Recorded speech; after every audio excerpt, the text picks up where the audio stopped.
कैसे हैं future doctors? तैयारी अच्छी चल रही है? कोई दिक्कत तो नहीं आ रही है बायोलॉजी में?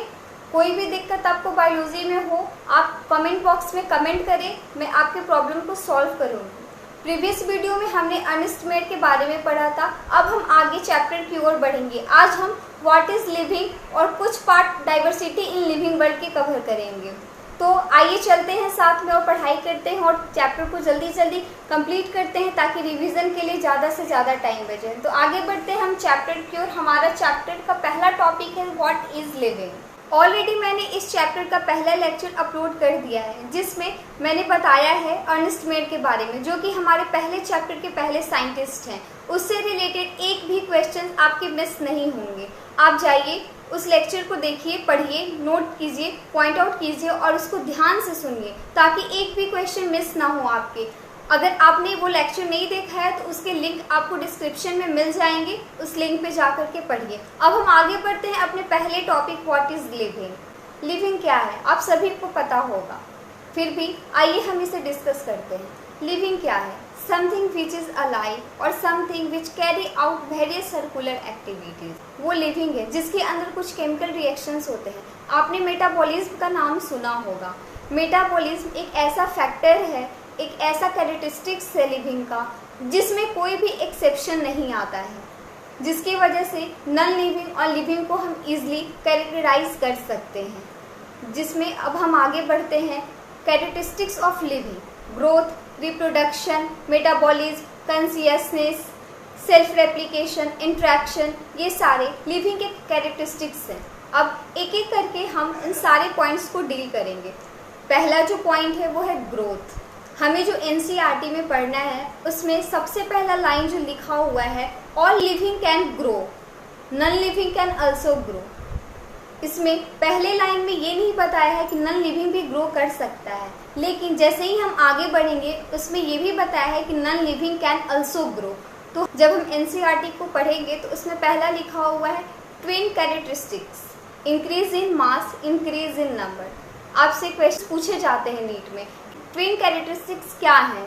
तो आप वहाँ पे टिक करेंगे increase in mass, increase in number. जैसे ही हम उसके आगे बढ़ते हैं तो फिर वहाँ पे लिखा हुआ है in plant, plant grow throughout the life, animal grow up to certain age. Means plant जो है पूरे लाइफ ग्रो करता है, लेकिन एनिमल जो है वो एक एज तक ही ग्रो करता है। ये क्वेश्चंस बार बार पूछे जाते हैं नीट में कि dash grow certain age, dash grow throughout the life. तो आप इस बात को ध्यान रखें, अंडरलाइन कर लें कि ये क्वेश्चन पूछे जाते हैं। फिर जब हम उसके आगे आएंगे तो उस नीचे लाइन में लिखा हुआ है कि नॉन लिविंग कैसे ग्रो करते हैं। लिविंग का तो हमने देख लिया कि लिविंग इंटरनली ग्रो करते हैं। लिविंग का तो हमने देख लिया कि लिविंग कैसे ग्रोथ करते हैं। अब बात करते हैं नॉन लिविंग कैसे ग्रोथ करते हैं। जैसे कि एनसीईआरटी में लाइन एक दिया हुआ है जिसमें एक वर्ड यूज़ किया गया है एक्यूमुलेशन। एक्यूमुलेशन का मतलब क्या होता है? संगठित हो जाना। जैसे नॉन लिविंग के आउटर सरफेस पे कुछ चीज़ें आकर के जमा हो जाती हैं और वो इंक्रीज करने लगती हैं, तो वैसे ही नॉन लिविंग ग्रोथ करते हैं। For example mountains, sand woods, ये कैसे ग्रोथ करेंगे? इनके आउटर सरफेस पे आकर के चीज़ें एग्रीगेट कर जाती हैं, जिसकी वजह से इनको भी ग्रोथ की कैटेगरी में लिया गया है। लिविंग और नॉन लिविंग दोनों ही ग्रो कर रहे हैं, इनमें एक्सेप्शंस हैं, इसीलिए इसे हम डिफाइनिंग प्रॉपर्टी ऑफ लिविंग में काउंट नहीं करते हैं। ध्यान से सुनिए, हमेशा नीट में सवाल पूछे जाते हैं।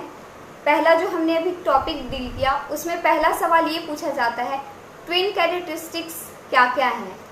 प्लांट कब तक ग्रो करते हैं, एनिमल कब तक ग्रो करते हैं, नॉन लिविंग कैसे ग्रो करते हैं।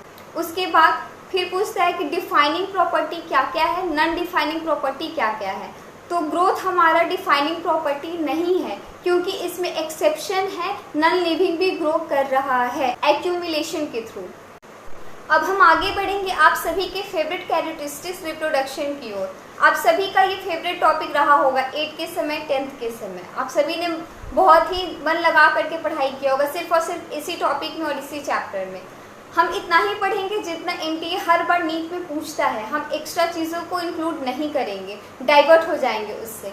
एनसीईआरटी में दिया हुआ है the production of new ones, एक line the production of new ones means किसी नए की उत्पत्ति होना।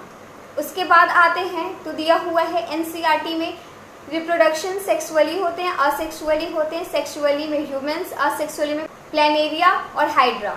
अब उसके आगे जब हम बढ़ते हैं तो एनसीईआरटी का एक लाइन आता है जिसमें दिया हुआ है reproduction is synonyms with growth. मतलब रिप्रोडक्शन और ग्रोथ कहीं ना कहीं एक है। कैसे? Because of twin characteristics of growth. Increase in number in cell is known as reproduction and growth to.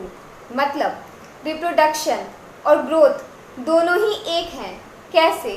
कहीं कहीं पे लाइक यूनिसेलुलर, जिसमें इंक्रीज इन जो सेल नंबर होते हैं उनके वजह से रिप्रोडक्शन और ग्रोथ को एक लिया गया है ट्विन कैरेक्टरिस्टिक्स के वजह से। एनसीईआरटी का नेक्स्ट लाइन है जिसमें एनसीईआरटी ने क्लियर लिखा है कि कुछ ऐसे भी ऑर्गेनिजम्स हैं जो कि प्रोड्यूस नहीं करते हैं, जैसे म्यूल्स, वर्कर बीज, infertile human couple. Exception reproduction में भी है, जिसकी वजह से हम इसे भी डिफाइनिंग प्रॉपर्टी ऑफ लिविंग नहीं कहते हैं। जिस भी कैरेक्टरिस्टिक्स में कहीं भी एक्सेप्शन आता है हम उसे डिफाइनिंग प्रॉपर्टी नहीं कहते हैं। अभी तक हमने ग्रोथ पढ़ा और रिप्रोडक्शन पढ़ा, दोनों में कहीं ना कहीं एक्सेप्शन है। ग्रोथ में भी एक्सेप्शन है कि लिविंग एंड नॉन लिविंग दोनों ही ग्रोथ करते हैं। रिप्रोडक्शन में भी एक्सेप्शन है कि लिविंग जरूरी नहीं कि ग्रो करे, जैसे इनफर्टाइल ह्यूमन। उसी तरीके से हम आगे जो भी पढ़ेंगे एक्सेप्शन जहाँ भी आएगा वहाँ पे उसको डिफाइनिंग प्रॉपर्टी में हम काउंट नहीं करेंगे। अब हम बात करते हैं हमारे अगले कैरेक्टरिस्टिक्स मेटाबॉलिज्म की। What is metabolism? मेटाबॉलिज्म से हम क्या समझते हैं? Chemical reaction. हमारे बॉडी में जितने भी केमिकल रिएक्शन हो रहे होते हैं उन्हें हम मेटाबॉलिज्म कहते हैं। मेटाबॉलिज्म का डेफिनेशन ही है sum of all the chemical reaction occur in our body. हमारे बॉडी में जितना भी केमिकल रिएक्शन हो रहा होता है हम जब सभी को जोड़ते हैं तो उसे मेटाबॉलिज्म कहते हैं। अब बात करते हैं कि metabolism occur outside the body where. Metabolism अगर शरीर से बाहर होता है तो वो कहाँ होगा? In cell free system, in vitro. Vitro का मतलब क्या होता है? विट्रो का मतलब होता है ग्लास। और इसका एग्जाम्पल क्या हो सकता है? Test tube. टेस्ट ट्यूब का तो आपने नाम सुना होगा। जब मेटाबॉलिज्म किसी शरीर के बाहर होता है तो वो सेल फ्री सिस्टम होता है और विट्रो में होता है, ग्लास में होता है। अब मेटाबॉलिज्म का कोई भी एक्सेप्शन नहीं है, इसका कोई भी अपवाद नहीं है। हमें मेटाबॉलिज्म में जितने भी चीज़ों को हम पढ़ेंगे आगे, मेटाबॉलिज्म का कहीं कोई एक्सेप्शन का जिक्र नहीं, जिसकी वजह से हम इसे defining property of living being कहते हैं या डिफाइनिंग प्रॉपर्टी ऑफ लिविंग कहते हैं। अब हम बात करते हैं अपने अगले characteristic cellular organization. Single cell, multi cell. Plant. Plant external environment से रिएक्ट करता है, मीन्स स्टिमुली, तुरंत रिएक्ट करता है लाइट से, वाटर से, किसी भी चीज़ से। जब हम एक्सटर्नल उसके ऊपर कुछ इफेक्ट करते हैं तो वो रिएक्ट करता है। एनिमल इंटरनली एक्सटर्नली दोनों ही तरीके से वो भी रिएक्ट करता है। सेलुलर ऑर्गेनाइजेशन, इसका भी कोई एक्सेप्शन नहीं है, जिसकी वजह से हम सेलुलर ऑर्गेनाइजेशन को भी डिफाइनिंग प्रॉपर्टी ऑफ लिविंग में काउंट करते हैं। जिसका भी कोई एक्सेप्शन नहीं हो वो डिफाइनिंग प्रॉपर्टी ऑफ लिविंग होता है। इस बात को ध्यान रखिए। अगर एग्जाम में कोई भी क्वेश्चंस आता है जिसमें पूछा जाता है कि डिफाइनिंग और नॉन डिफाइनिंग को कैरेक्टराइज कीजिए या उसे अलग कीजिए, तो हमेशा एक बात को ध्यान रखिएगा कि डिफाइनिंग और non defining totally based on exception. जहाँ एक्सेप्शन है वो डिफाइनिंग कभी नहीं हो सकता है। डिफाइनिंग वही होगा जिसमें कोई भी एक्सेप्शन नहीं हो। अभी तक एक्सेप्शन मेटाबॉलिज्म और सेलुलर ऑर्गेनाइजेशन में कहीं नहीं थे, ग्रोथ और रिप्रोडक्शन में थे। अब हम बात करते हैं अपने अगले कैरेक्टरिस्टिक कॉन्शियसनेस के बारे में। कॉन्शियसनेस क्या होता है? State of understanding something. मतलब जब हम किसी चीज़ को समझने और सुनने की शक्ति में रहते हैं, मतलब हम able to understand, able to listen, ये वाले स्टेट में रहते हैं तो उसे हम कॉन्शियसनेस कहते हैं। लाइक जैसे कि अभी हम बैठे हुए हैं, अचानक से किसी ने हमारे ऊपर पानी फेंक दिया, हम एकदम से घबरा गए, तो वो जो स्टेट हुआ, जो सडन रिएक्ट किए हम लोग, उसे ही कॉन्शियसनेस कहते हैं। कॉन्शियसनेस का भी कोई भी एक्सेप्शन नहीं है, जिसके वजह से इसको भी हम डिफाइनिंग प्रॉपर्टी में रखते हैं। अगेन आई एम रिपीटिंग कि जिसका भी एक्सेप्शन हो वो डिफाइनिंग प्रॉपर्टी ऑफ लिविंग कभी नहीं हो सकता है। डिफाइनिंग प्रॉपर्टी ऑफ लिविंग होने के लिए उसका कोई भी एक्सेप्शन नहीं होना चाहिए। अभी तक ग्रोथ, रिप्रोडक्शन ये दोनों का एक्सेप्शन था, इसीलिए हमने उसे डिफाइनिंग प्रॉपर्टी में नहीं रखा। Metabolism, cellular organisation and consciousness, इन तीनों का कोई भी एक्सेप्शन नहीं है, ये तीनों ही डिफाइनिंग प्रॉपर्टी ऑफ लिविंग है। वैसे तो एनसीईआरटी की सारी लाइन्स ही इम्पॉर्टेंट है, बट बायोलॉजी की जब बात आती है वहाँ पे एनसीईआरटी बहुत ही ज़्यादा मैटर करती है नीट के लिए। अभी हमने कॉन्शियसनेस पढ़ा, जैसे ही कॉन्शियसनेस से हम थोड़ा आगे बढ़ेंगे वहाँ पे एक लाइन लिखा हुआ है, all organism present past future linked to one another by sharing common genetic material and varying with degrees। Means ये जो क्वेश्चन है ये हर बार नीट में पूछा गया है कि प्रेजेंट, पास्ट, फ्यूचर के जो ऑर्गेनिज्म है वो किस चीज़ से एक दूसरे से जुड़े हैं और किस चीज़ से डिफरेंट हैं। तो ये चीज़ बहुत ही ध्यान रखना है कि जब हमें पता है कि ये क्वेश्चन आ सकता है, एग्जाम में आया हुआ है, तो उसको हमें रेड मार्क करके नोट डाउन करना होता है, ताकि वो क्वेश्चन अगर फिर से रिपीट करे तो हम उसे ईजिली वे में टेक आउट कर सकें। तो अब हम इसी के साथ अपने अगले topic 1.2 diversity in the living world की ओर बढ़ते हैं। अब हम आते हैं डाइवर्सिटी। जैसे ही हम डाइवर्सिटी इन लिविंग वर्ल्ड में आगे बढ़ेंगे वैसे ही पहला ही लाइन लिखा हुआ है 1.7 and 1.8 million species are known and describe. ये क्वेश्चन हर बार नीट में पूछा है, एकदम लिख के इसको रख लीजिए, रेड मार्क कर लीजिए कि ये क्वेश्चन हर बार नीट में पूछता ही पूछता है। आप जब प्रीवियस क्वेश्चन बैंक उठाएंगे और प्रीवियस क्वेश्चन देखेंगे ना ये प्रीवियस ईयर के, तो उसमें भी ये क्वेश्चन बहुत बार पूछा हुआ है। 1.7, 1.8 मिलियन डिस्क्राइब्ड हैं और नोन है। तो जब भी आपसे पूछा जाए डाटा कि कितने मिलियन और कितने स्पीसीज नोन और डिस्क्राइब हैं, तो आंख बंद करके 1.7 और 1.8 मिलियन में टिक आउट कीजिएगा।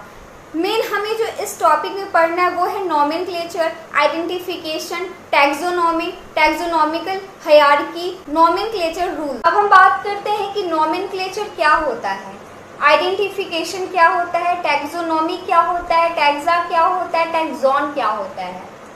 एक बात ध्यान रखिए, सबसे पहले किसी भी चीज़ को समझने से पहले ये ज़्यादा ज़रूरी है कि आप उस चीज़ के बारे में डीपली कितना जानना पसंद करते हैं। क्वेश्चन तो आते हैं नीट में एनसीईआरटी बुक से ही। मैटर ये करता है कि किसने लाइन बाय लाइन बहुत सीरियस होकर के पढ़ा और किसने ऐसे ही कौवा उड़ा दिया है। तो इसमें से जो क्वेश्चन बनते हैं, पहला क्वेश्चन ये बनेगा कि प्लांट के लिए किसका यूज़ करते हैं नेमिंग के लिए, ICBN, एनिमल के लिए ICZN, और फुल फॉर्म भी आता है ICBN और ICZN का, एनसीईआरटी में दिया हुआ है। आपको उसको रेड मार्क करना है क्योंकि ये क्वेश्चन आते हैं। नॉमेनक्लेचर, नेम क्यों ज़रूरी है, किसी भी चीज़ का हम नाम क्यों रखते हैं, ताकि हम इजीली उसे पहचान सकें।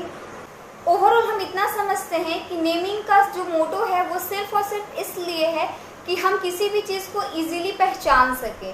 इसीलिए साइंटिस्ट ने प्लांट के लिए ICBN, जिसके तहत प्लांट को एक ऐसे नाम के साथ जोड़ा जाए और नाम रखा जाए जिसे हम कहीं भी ले उसे पुकारे तो सारे लोग समझें। एनिमल के लिए ICZN, ताकि हम एनिमल को उस नाम से बुलाएं तो सारे लोग उसे पहचान सकें। Like Mangifera indica, Mangifera indica is equal to mango, Mangifera indica जो है वो मैंगो है।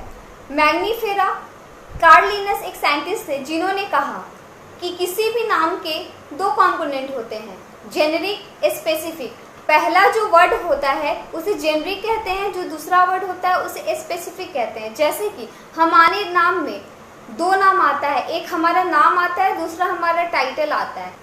जो हमारा नाम है वो जेनेरिक है, जो हमारा टाइटल है वो स्पेसिफिक है। समझने के लिए, मेरा नाम खुशी तिवारी है, जो खुशी है वो जेनेरिक है, जो तिवारी है वो स्पेसिफिक है। इसी तरीके से साइंटिस्ट ने और भी नाम को रखा जिसकी वजह से हम कहीं पे भी उसका नाम लेते हैं तो सारे लोग इक्वली समझ सकते हैं। आगे हम binomial nomenclature, rules of nomenclature, classification, taxonomical hierarchy, taxonomical aids, ये सारे के बारे में पढ़ेंगे।